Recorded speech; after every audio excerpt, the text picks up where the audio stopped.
ನಮಸ್ಕಾರ. ಚಂದನ ವಾಹಿನಿಯ ಸಮಸ್ತ ವೀಕ್ಷಕರಿಗೆಲ್ಲ 75ನೇ ಸ್ವಾತಂತ್ರ್ಯೋತ್ಸವದ ಶುಭಾಶಯಗಳು. ಮುಖ್ಯಾಂಶಗಳು: ದೇಶಾದ್ಯಂತ 76ನೇ ಸ್ವಾತಂತ್ರ್ಯೋತ್ಸವದ ಸಂಭ್ರಮ. ರಾಷ್ಟ್ರದ ಪ್ರಗತಿಗೆ ಪಂಚಪ್ರಾಣಗಳ ಸೂತ್ರ ನೀಡಿದ ಪ್ರಧಾನಿ ನರೇಂದ್ರ ಮೋದಿ. ರಾಷ್ಟ್ರೀಯ ಯುದ್ಧ ಸ್ಮಾರಕಕ್ಕೆ ರಾಷ್ಟ್ರಪತಿ ದ್ರೌಪದಿ ಮುರ್ಮು ಭೇಟಿ. ಹುತಾತ್ಮ ಯೋಧರಿಗೆ ಗೌರವ ನಮನ.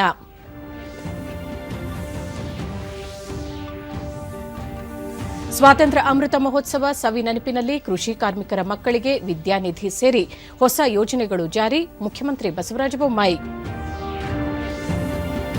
ರಾಷ್ಟ್ರ ನಿರ್ಮಾಣದಲ್ಲಿ ರಾಜ್ಯದ ಸ್ವಾತಂತ್ರ್ಯ ಹೋರಾಟಗಾರರ ಸೇವೆ ಅನನ್ಯ. ರಾಜ್ಯಪಾಲ ಥಾವರ್ಚಂದ್ ಗೆಹ್ಲೋಟ್.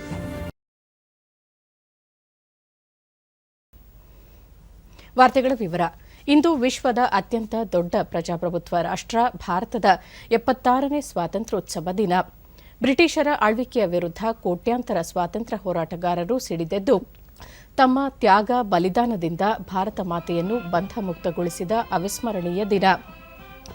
ಭಾರತ ಸ್ವಾತಂತ್ರ್ಯ ಪಡೆದು 75 ವರ್ಷಗಳು ಪೂರೈಸಿದ್ದು ಇಂದು ದೇಶಾದ್ಯಂತ ಉತ್ಸಾಹ ಸಂಭ್ರಮ ಮನೆ ಮಾಡಿದೆ.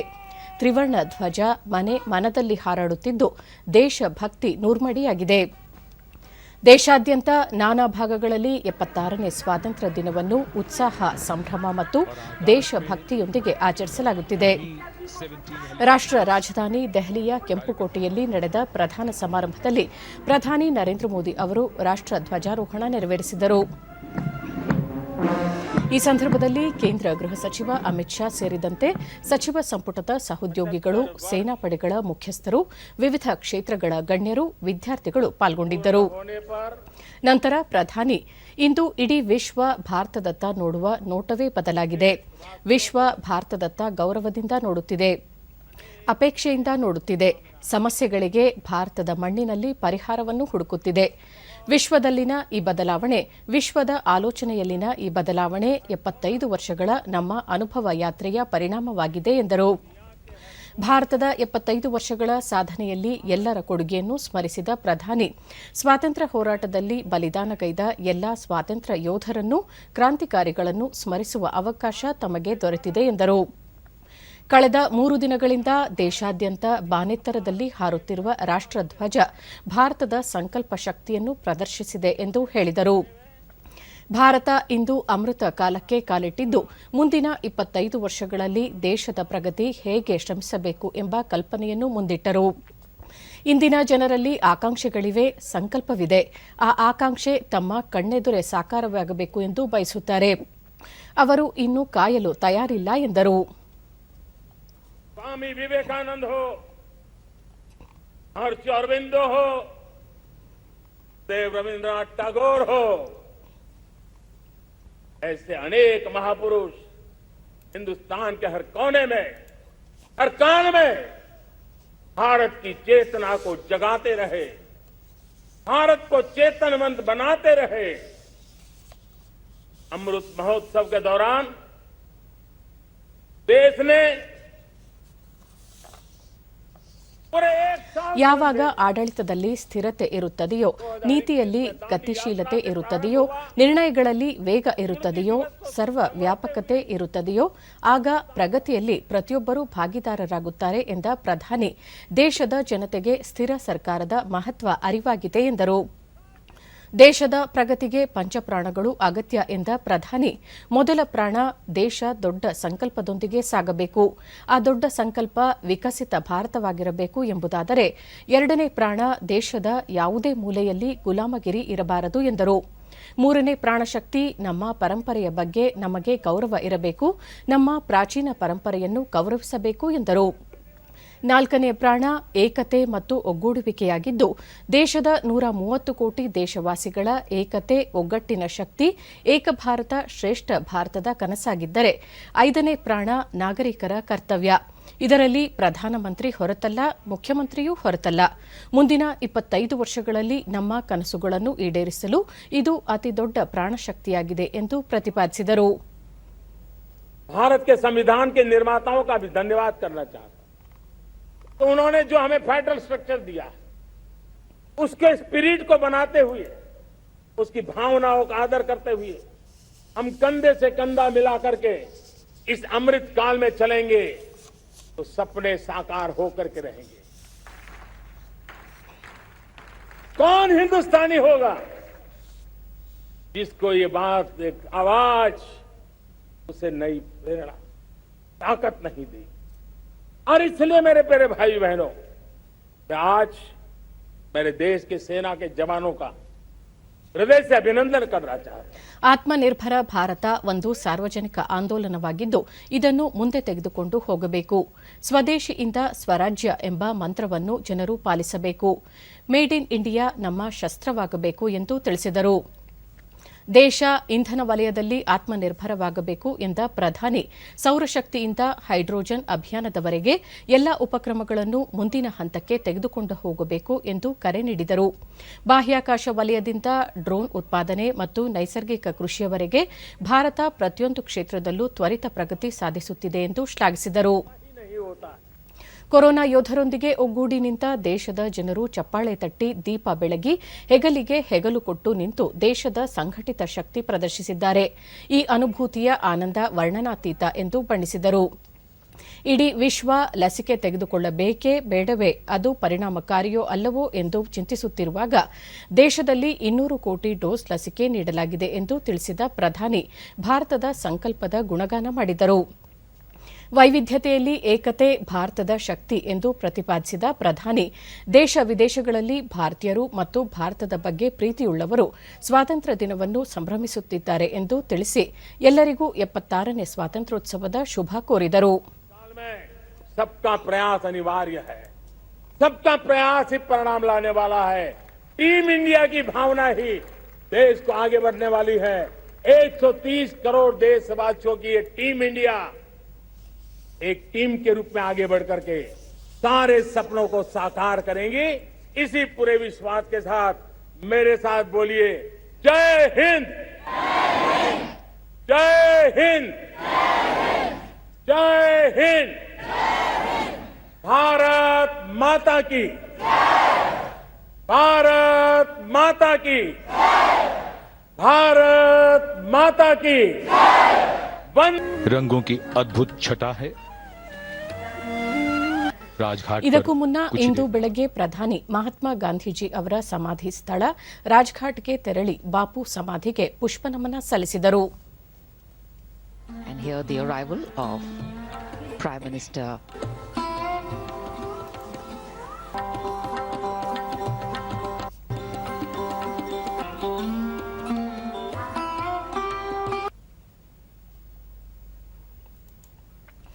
ಎಪ್ಪತ್ತಾರನೇ ಸ್ವಾತಂತ್ರ್ಯೋತ್ಸವ ದಿನವಾದ ಇಂದು ರಾಷ್ಟ್ರಪತಿ ದ್ರೌಪದಿ ಮುರ್ಮು ಅವರು ದೆಹಲಿಯ ರಾಷ್ಟ್ರೀಯ ಯುದ್ಧ ಸ್ಮಾರಕಕ್ಕೆ ಭೇಟಿ ನೀಡಿ ಗೌರವ ನಮನ ಸಲ್ಲಿಸಿದರು. ರಕ್ಷಣಾ ಸಚಿವ ರಾಜನಾಥ್ ಸಿಂಗ್, ಸೇನಾಪಡೆಗಳ ಮುಖ್ಯಸ್ಥರು, ಉನ್ನತ ಅಧಿಕಾರಿಗಳು ಈ ಸಂದರ್ಭದಲ್ಲಿ ಉಪಸ್ಥಿತರಿದ್ದರು. ರಕ್ಷಣಾ ಪಡೆಗಳ ಮುಖ್ಯಸ್ಥರೂ ಆದ ರಾಷ್ಟ್ರಪತಿಯವರು ದೇಶದ ಪರವಾಗಿ ಹುತಾತ್ಮ ಯೋಧರ ಸ್ಮಾರಕಕ್ಕೆ ಗೌರವ ನಮನ ಸಲ್ಲಿಸಿದರು.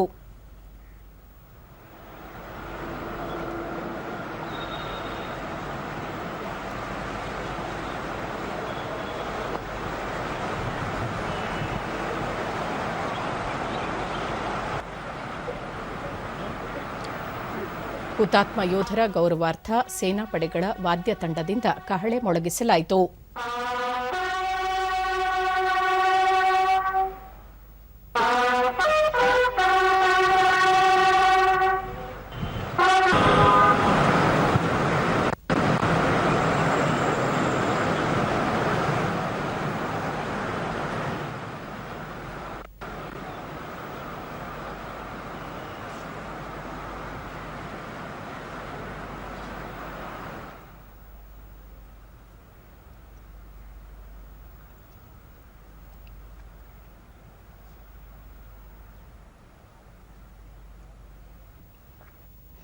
ದೇಶ ಸ್ವಾತಂತ್ರ್ಯದ ಶತಮಾನೋತ್ಸವದತ್ತ ಸಾಗುತ್ತಿರುವ ನವಭಾರತಕ್ಕಾಗಿ ಅಮೃತ ಕಾಲದಲ್ಲಿ ಪ್ರಧಾನಿ ನರೇಂದ್ರ ಮೋದಿ ಪಂಚ ಬದ್ಧತೆಗಳನ್ನು ಮುಂದಿಟ್ಟಿದ್ದಾರೆ ಎಂದು ವಿದೇಶಾಂಗ ಸಚಿವ ಡಾ ಎಸ್ ಜೈಶಂಕರ್ ಹೇಳಿದ್ದಾರೆ.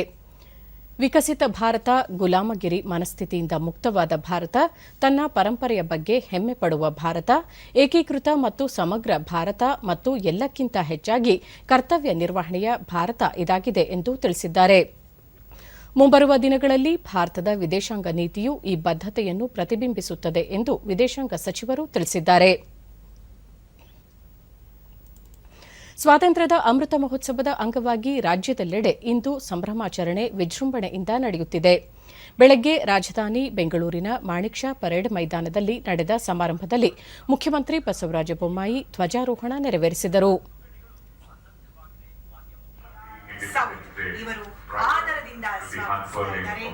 ನಂತರ ರಾಷ್ಟ್ರಗೀತೆಯೊಂದಿಗೆ ರಾಷ್ಟ್ರಧ್ವಜಕ್ಕೆ ನಮನ ಸಲ್ಲಿಸಲಾಯಿತು.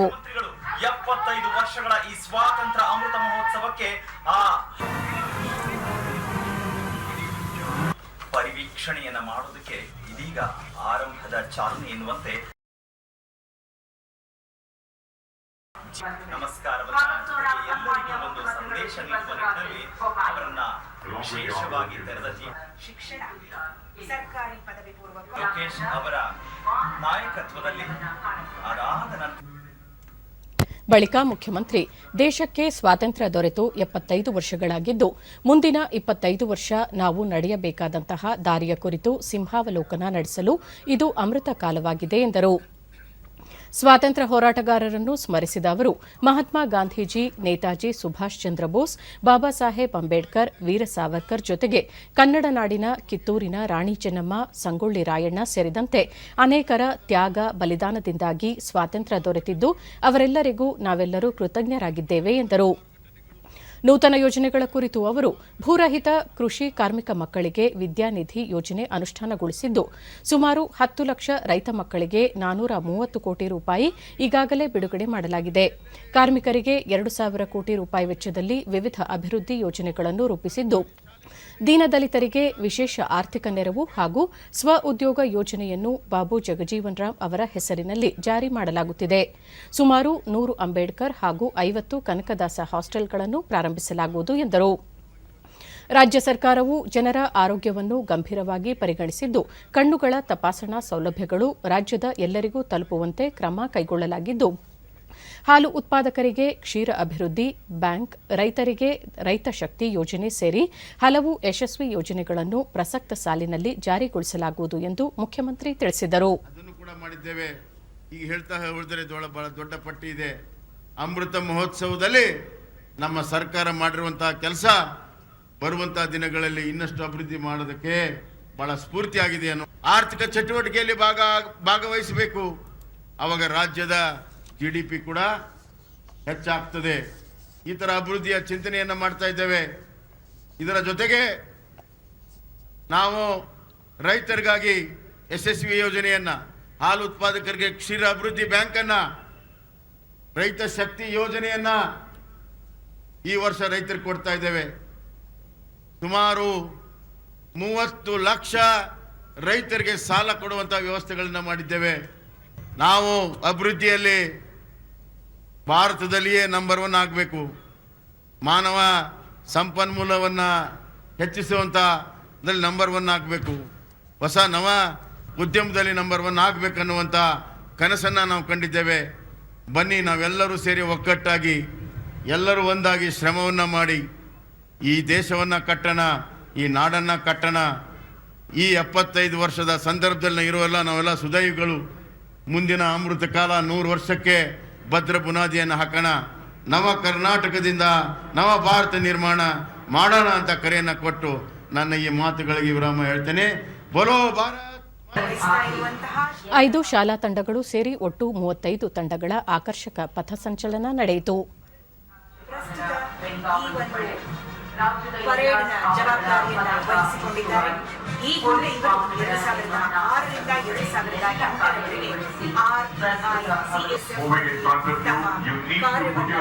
2008ರವರೆಗೆ ಜೊತೆಗೆ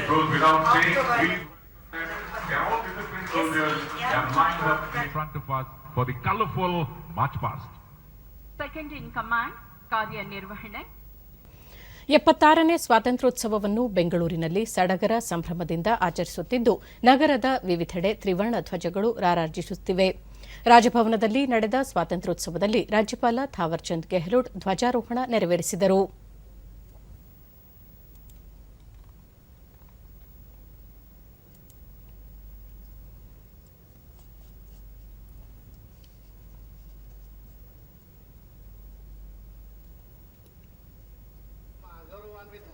ಹೈಕೋರ್ಟ್ ಆವರಣದಲ್ಲಿ ನ್ಯಾಯಮೂರ್ತಿ ಜಿ ನರೇಂದರ್ ಧ್ವಜಾರೋಹಣ ನೆರವೇರಿಸಿದರು.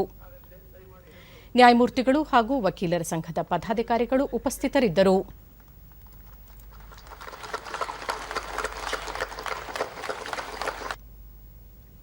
ಬಿಜೆಪಿ ಕಚೇರಿಯಲ್ಲಿ ಪಕ್ಷದ ರಾಜ್ಯಾಧ್ಯಕ್ಷ ನಳಿನ್ ಕುಮಾರ್ ಕಟೀಲ್ ಧ್ವಜಾರೋಹಣ ನೆರವೇರಿಸಿ ಗೌರವ ನಮನ ಸಲ್ಲಿಸಿದರು. ಬಿಜೆಪಿ ರಾಷ್ಟ್ರೀಯ ಸಂಘಟನಾ ಕಾರ್ಯದರ್ಶಿ ಬಿಎಲ್ ಸಂತೋಷ್ ಮತ್ತಿತರ ಮುಖಂಡರು ಪಾಲ್ಗೊಂಡರು. ರೇಸ್ ಕೋರ್ಸ್ ರಸ್ತೆಯ ಕಾಂಗ್ರೆಸ್ ಭವನದಲ್ಲಿ ಕೆಪಿಸಿಸಿ ಅಧ್ಯಕ್ಷ ಡಿಕೆ ಶಿವಕುಮಾರ್ ಧ್ವಜಾರೋಹಣ ನೆರವೇರಿಸಿದರು. ವಿಧಾನಸಭೆ ಪ್ರತಿಪಕ್ಷ ನಾಯಕ ಸಿದ್ದರಾಮಯ್ಯ, ವಿಧಾನ ಪರಿಷತ್ ವಿರೋಧ ಪಕ್ಷದ ನಾಯಕ ಬಿಕೆ ಹರಿಪ್ರಸಾದ್ ಮತ್ತಿತರ ಕಾಂಗ್ರೆಸ್ ಮುಖಂಡರು ಮಹಾತ್ಮ ಗಾಂಧಿ ಅವರ ಪ್ರತಿಮೆಗೆ ಪುಷ್ಪನಮನ ಸಲ್ಲಿಸಿದರು.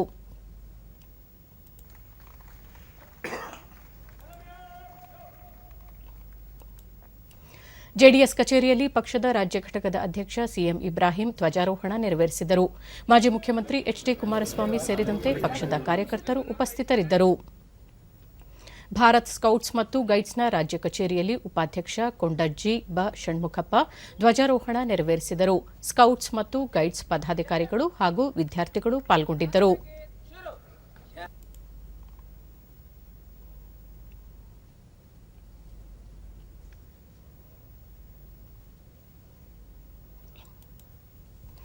ಚಾಮರಾಜಪೇಟೆಯಲ್ಲಿರುವ ಕನ್ನಡ ಸಾಹಿತ್ಯ ಪರಿಷತ್ ಕೇಂದ್ರ ಕಚೇರಿ ಆವರಣದಲ್ಲಿ ನಡೆದ ಕಾರ್ಯಕ್ರಮದಲ್ಲಿ ಕನ್ನಡ ಸಾಹಿತ್ಯ ಪರಿಷತ್ ಅಧ್ಯಕ್ಷ ನಾಡೋಜ ಡಾ ಮಹೇಶ್ ಜೋಶಿ ಧ್ವಜಾರೋಹಣ ನೆರವೇರಿಸಿದರು.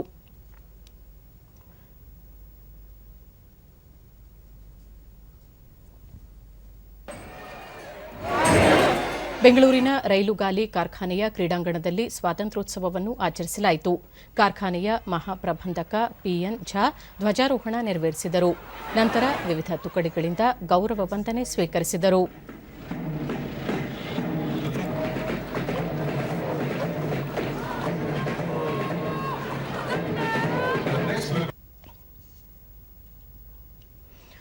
ಎಪ್ಪತ್ತಾರನೇ ಸ್ವಾತಂತ್ರ್ಯೋತ್ಸವ ಹಿನ್ನೆಲೆಯಲ್ಲಿ ರಾಜ್ಯದ ವಿವಿಧ ಜಿಲ್ಲೆಗಳಲ್ಲಿ ಜಿಲ್ಲಾ ಉಸ್ತುವಾರಿ ಸಚಿವರು ಧ್ವಜಾರೋಹಣ ನೆರವೇರಿಸಿ ಗೌರವ ರಕ್ಷೆ ಸ್ವೀಕರಿಸಿದರು. ಈ ವೇಳೆ ಸಚಿವರು ಸರ್ಕಾರದ ವಿವಿಧ ಕಾರ್ಯಕ್ರಮಗಳನ್ನು ಅನಾವರಣಗೊಳಿಸಿದರು. ದಾವಣಗೆರೆಯಲ್ಲಿ ಉಸ್ತುವಾರಿ ಸಚಿವ ಬಿಎ ಬಸವರಾಜ್ ಧ್ವಜಾರೋಹಣ ನೆರವೇರಿಸಿದರು.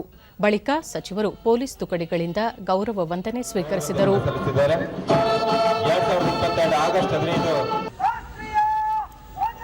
ರಾಮನಗರದಲ್ಲಿ ಉಸ್ತುವಾರಿ ಸಚಿವ ಡಾ ಸಿಎನ್ ಅಶ್ವತ್ಥನಾರಾಯಣ ಧ್ವಜಾರೋಹಣ ನೆರವೇರಿಸಿದರು. ವಿವಿಧ ಇಲಾಖೆಯ ಅಧಿಕಾರಿಗಳು ಈ ಸಂದರ್ಭದಲ್ಲಿ ಉಪಸ್ಥಿತರಿದ್ದರು.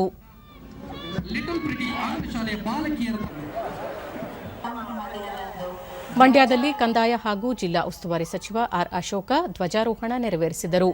ನಂತರ ಸಚಿವರು ತೆರೆದ ವಾಹನದಲ್ಲಿ ಗೌರವ ವಂದನೆ ಸ್ವೀಕರಿಸಿದರು. ಸಂಸದೆ ಸುಮಲತಾ ಅಂಬರೀಶ್ ಮತ್ತಿತರ ಜನಪ್ರತಿನಿಧಿಗಳು ಹಾಗೂ ಅಧಿಕಾರಿಗಳು ಉಪಸ್ಥಿತರಿದ್ದರು. ಹಾಸನದಲ್ಲಿ ಉಸ್ತುವಾರಿ ಸಚಿವ ಕೆ ಗೋಪಾಲಯ್ಯ ಧ್ವಜಾರೋಹಣ ನೆರವೇರಿಸಿದರು. ಬಳಿಕ ವಿವಿಧ ತುಕಡಿಗಳಿಂದ ಪಥಸಂಚಲನ ವೀಕ್ಷಿಸಿದರು. ಶಾಸಕ ಪ್ರೀತಂ ಗೌಡ ಪಾಲ್ಗೊಂಡಿದ್ದರು.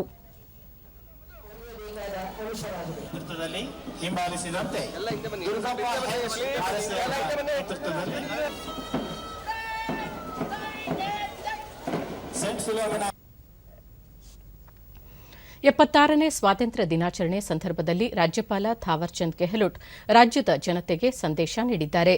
ರಾಜ್ಯದ ಸಮಸ್ತ ಜನತೆಗೆ ಸ್ವಾತಂತ್ರ್ಯದ 76ನೇ ವರ್ಷಾಚರಣೆಯ ಶುಭಾಶಯಗಳು. ಸ್ವಾತಂತ್ರ್ಯ ಆಂದೋಲನದಲ್ಲಿ ಪಾಲ್ಗೊಂಡ ಬೆಂಗಳೂರಿನ 3 ಮಹನೀಯರಿಗೆ ಇಂದು ಸನ್ಮಾನಿಸುವ ಸೌಭಾಗ್ಯ ದೊರೆಯಿತು.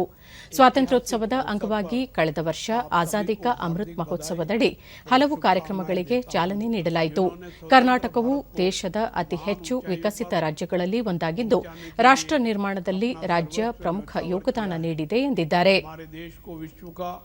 नेतृत्व करने हेतु सक्षम बनाने की इस प्रक्रिया में भाग लेने के लिए मैं कर्नाटक के सभी निवासियों को आमंत्रित करता हूं और अपील करता हूं कि आज़ादी को अक्षुण्ण रखने और मजबूती प्रदान करने तथा देशभक्ति का वातावरण बनाने के लिए हम एक साथ मिलकर प्रयास करें।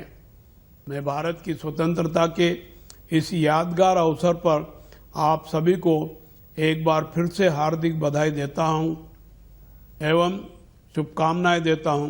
कर्नाटक और भारत के उज्जवल भविष्य की कामनाओं के साथ जय हिंद, जय कर्नाटक।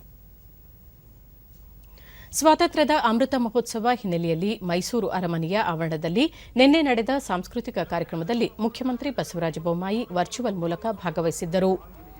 ಜಿಲ್ಲಾ ಉಸ್ತುವಾರಿ ಸಚಿವ ಎಸ್ಟಿ ಸೋಮಶೇಖರ್ ವೇದಿಕೆ ಕಾರ್ಯಕ್ರಮಕ್ಕೆ ಚಾಲನೆ ನೀಡಿದರು. ಪಾಲನೇತ್ರ ಮತ್ತಿತರರು ಉಪಸ್ಥಿತರಿದ್ದರು. ವಿಡಿಯೋ ಕಾನ್ಫರೆನ್ಸ್ ಮೂಲಕ ವಿವಿಧ ಕಾರ್ಯಕ್ರಮಗಳನ್ನು ಉದ್ಘಾಟಿಸಿದ ಮುಖ್ಯಮಂತ್ರಿ ರಾಜ್ಯದ 1,20,00,000 ಮನೆಗಳಲ್ಲಿ ತಿರಂಗ ಹಾರಿಸಲಾಗಿದ್ದು ಸ್ವಾತಂತ್ರ್ಯ ಮಹೋತ್ಸವವನ್ನು ಸಂಭ್ರಮದಿಂದ ಆಚರಿಸಲಾಗುತ್ತಿದೆ ಎಂದರು. ನನ್ನ ಶಕ್ತಿ ಕೂಡ ಇಮ್ಮಡಿಯಾಗಿದೆ. ಪ್ರತಿ ಬಾರಿ ಮೈಸೂರು ಬಂದಾಗ ನಾನು ಪ್ರೇರಣೆಯನ್ನು ಪಡ್ಕೊಂಡು ಬಂದಿದ್ದೇನೆ. ಈ ನಿಮ್ಮ ಕಾರ್ಯಕ್ರಮದಿಂದನೂ ಕೂಡ ಅಷ್ಟೇ ಪ್ರೇರಣೆಯನ್ನು ಪಡ್ಕೊಳ್ತಾ ಇದ್ದೇನೆ. ಇಡೀ ನಾಡಿನಿಂದ ಆಚರಣೆ ಉತ್ತಮವಾಗಿ ಆಗ್ತಾ ಇದೆ. ಮೈಸೂರಿನಲ್ಲಿ ಅದ್ವಿತೀಯವಾಗಿ ಆಗ್ತಾ ಇದೆ. ಸ್ವಾತಂತ್ರ್ಯೋತ್ಸವ ಅತ್ಯಂತ ಅರ್ಥಪೂರ್ಣವಾಗಿ ನಾವು ಆಚರಣೆ ಮಾಡಿ ಸ್ವಾತಂತ್ರ್ಯೋತ್ಸವದ ಅಮೃತ ಕಾಲದಲ್ಲಿ ಮುಂದಿನ 25 ವರ್ಷದ ಅಭಿವೃದ್ಧಿಗೆ ಭದ್ರ ಬುನಾದಿಯನ್ನು ನಾವೆಲ್ಲ ಹಾಕಬೇಕು. ನೀವೆಲ್ಲ ದೇಶಭಕ್ತಿ ವರ್ಗದಲ್ಲಿ ನಿಮಗೆ ಅಭಿನಂದನೆ.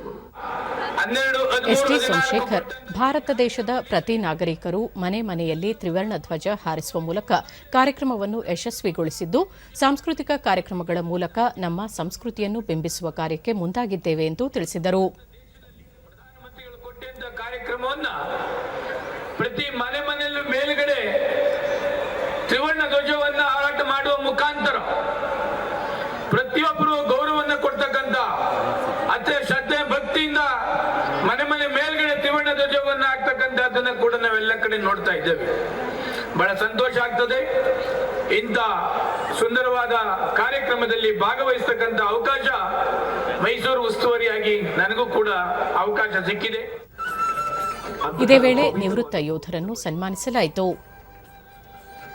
ಸಮಾರಂಭದಲ್ಲಿ ದೇಶಭಕ್ತಿ ಜಾಗೃತಗೊಳಿಸುವ ಹಲವು ಸಾಂಸ್ಕೃತಿಕ ಕಾರ್ಯಕ್ರಮಗಳು ನಡೆದವು.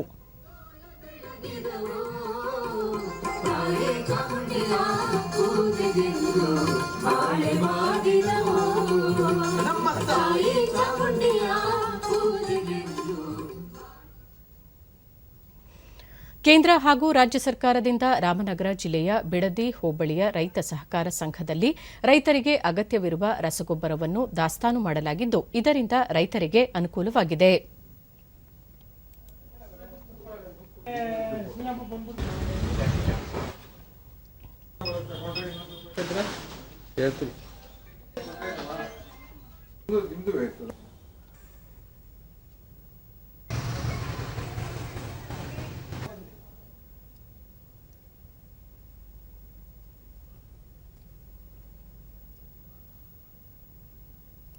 ಈ ಕುರಿತು ಡಿಡಿ ನ್ಯೂಸ್ನೊಂದಿಗೆ ರೈತ ಮುತ್ತಯ್ಯ ವಿವಿಧ ಬೆಳೆಗಳಿಗೆ ರಸಗೊಬ್ಬರದ ಅಗತ್ಯವಿದ್ದು ಸರ್ಕಾರ ಸಾಕಷ್ಟು ಪ್ರಮಾಣದಲ್ಲಿ ದಾಸ್ತಾನು ಮಾಡಿದ್ದು ರಸಗೊಬ್ಬರಕ್ಕೆ ಯಾವುದೇ ಕೊರತೆ ಇಲ್ಲ ಎಂದರು.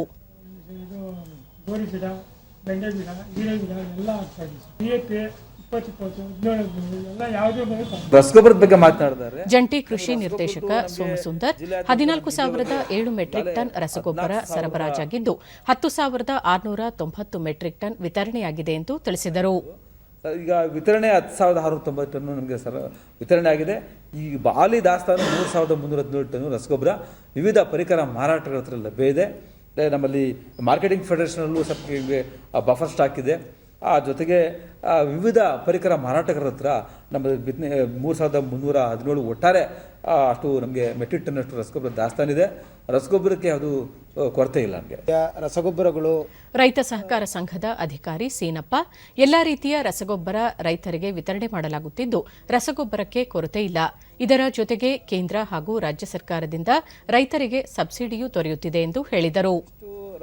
ರಸಗೊಬ್ಬರಗಳನ್ನು ದಾಸ್ತಾನು ಮಾಡಿ ರೈತರು ಯಾವುದೇ ರಸಗೊಬ್ಬರ ಕೇಳಿದರೂ ಇಲ್ಲ ಎನ್ನದೆ ಮಾರಾಟ ಮಾಡುವ ದರದಲ್ಲಿಯೇ ಮಾರಾಟ ಮಾಡುತ್ತಿರುತ್ತೇವೆ. ಈ ರೈತರಿಗೆ ಯಾವುದೇ ರೀತಿಯ ರಸಗೊಬ್ಬರಕ್ಕೆ ತೊಂದರೆ ಇಲ್ಲದಾಗೆ ನಮ್ಮ ಸಂಘದಲ್ಲಿ ವಿತರಣೆ ಮಾಡುತ್ತಿದ್ದೇವೆ. ಕೊನೆಯಲ್ಲಿ ಮತ್ತೊಮ್ಮೆ ಮುಖ್ಯಾಂಶಗಳು. ದೇಶಾದ್ಯಂತ 76ನೇ ಸ್ವಾತಂತ್ರ್ಯೋತ್ಸವದ ಸಂಭ್ರಮ, ರಾಷ್ಟ್ರದ ಪ್ರಗತಿಗೆ ಪಂಚಪ್ರಾಣಗಳ ಸೂತ್ರ ನೀಡಿದ ಪ್ರಧಾನಿ ನರೇಂದ್ರ ಮೋದಿ. ರಾಷ್ಟ್ರೀಯ ಯುದ್ಧ ಸ್ಮಾರಕಕ್ಕೆ ರಾಷ್ಟ್ರಪತಿ ದ್ರೌಪದಿ ಮುರ್ಮು ಭೇಟಿ, ಹುತಾತ್ಮ ಯೋಧರಿಗೆ ಗೌರವ ನಮನ.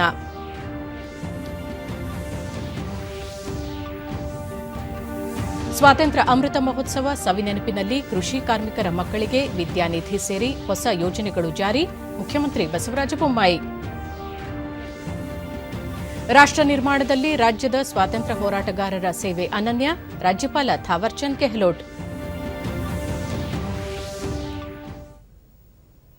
ನಮ್ಮ ವಾರ್ತಾ ಪ್ರಸಾರವನ್ನು ನೀವು ಡಿಡಿ ಚಂದನ ನ್ಯೂಸ್ ಯೂಟ್ಯೂಬ್ ಚಾನೆಲ್ನಲ್ಲೂ ವೀಕ್ಷಿಸಬಹುದು. ನಮ್ಮ ಮುಂದಿನ ವಾರ್ತಾ ಪ್ರಸಾರ ಸಂಜೆ 4:30 ನಮಸ್ಕಾರ.